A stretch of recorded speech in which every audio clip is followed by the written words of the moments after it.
So in today's video, I'll show you how to downgrade your iPhone from iOS 27 beta to iOS 26.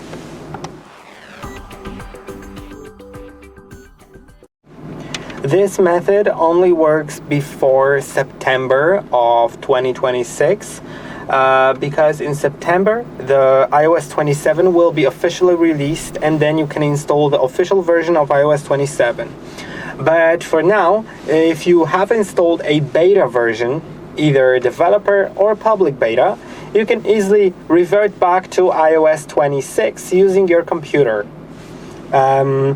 So that is the thing, and it's useful in case you've installed the beta and it has bugs, which is normal. It happens always with the betas. So I'll show you in the settings in general and about that I have the iOS 27, and as you can see it says beta.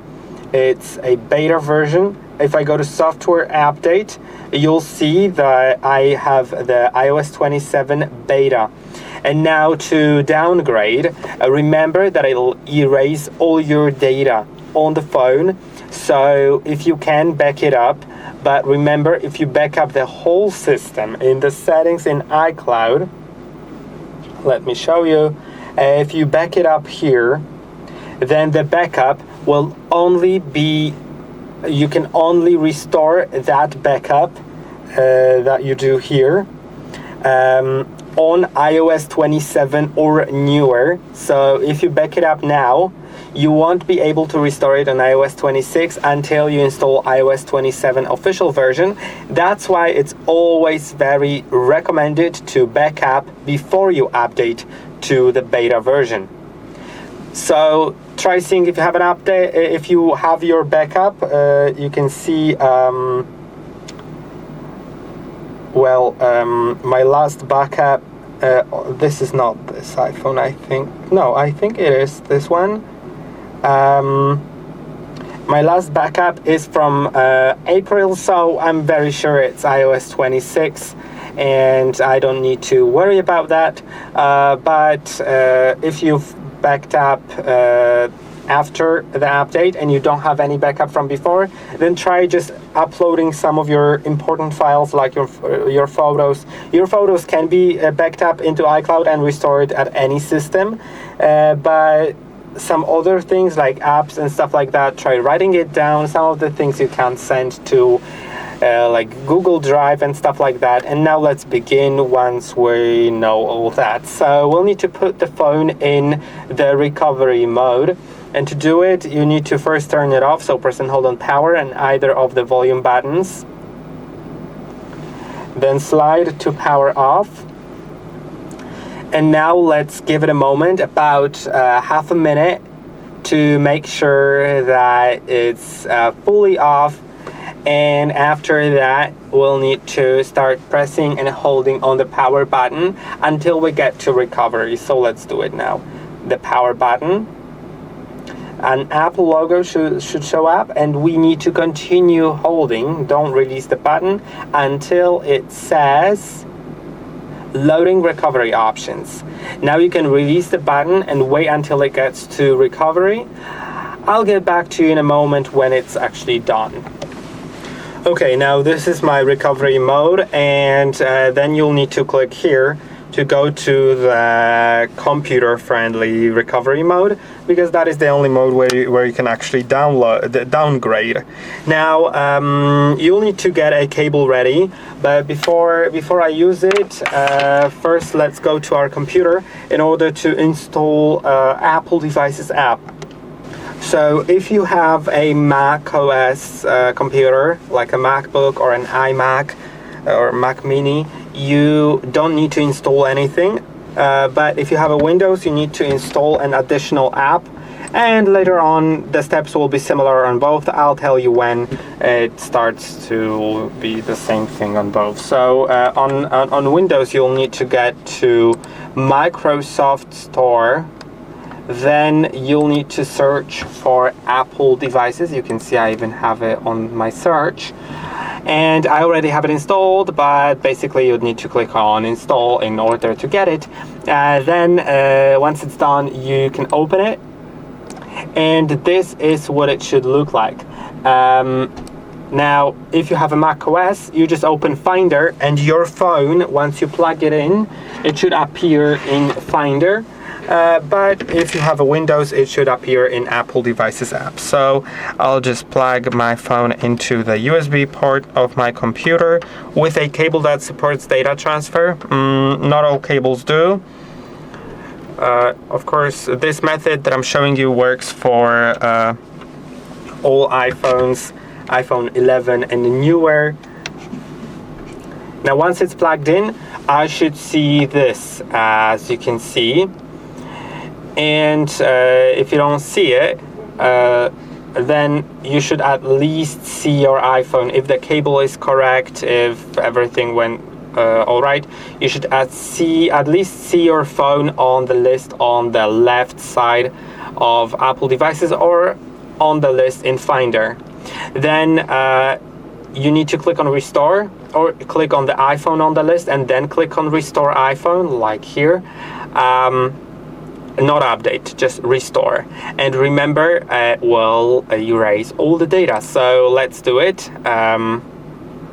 For some reason it says that again.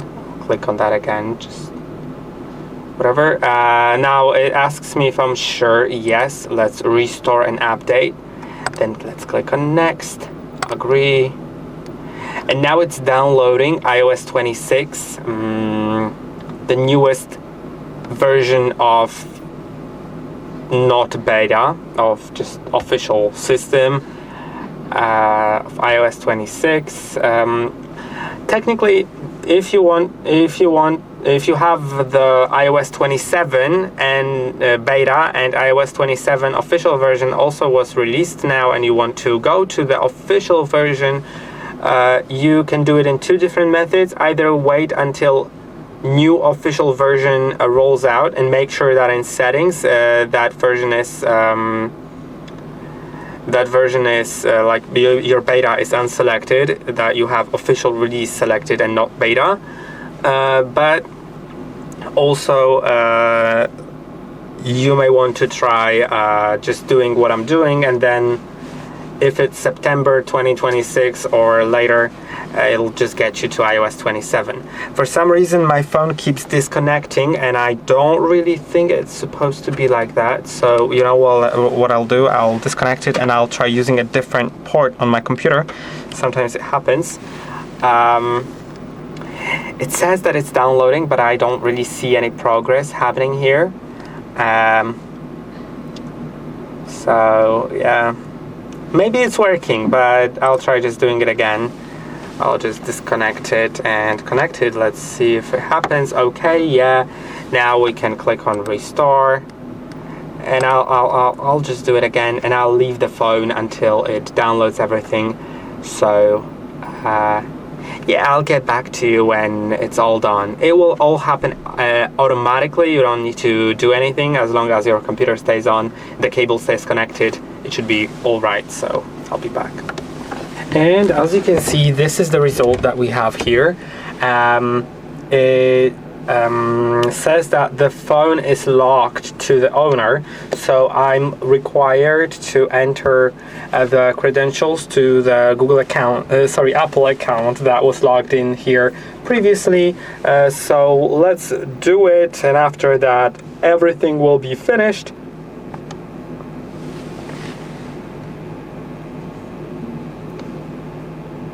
Okay, let's just connect to a Wi-Fi network, and yeah, as I said, it'll ask me to enter the Apple account credentials, so I'll do it and I'll get back to you when it's finished.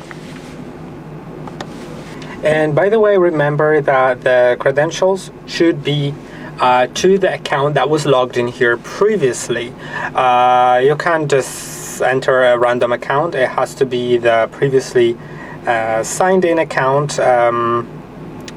Now I already done it, so I'll skip the Apple account for now, just so I can quickly get to the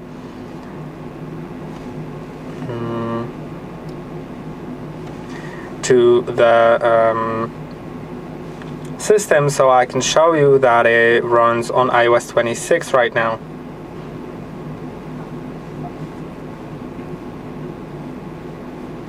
Okay, and I should be done. Let's click on get started. And now, yes, I'm in there. I'll go to the about, and as you can see, I have the version 26.5.2, which is the current newest official version. That is about it. I hope that this video was helpful. Don't forget to like and subscribe, and I'll see you in the next one.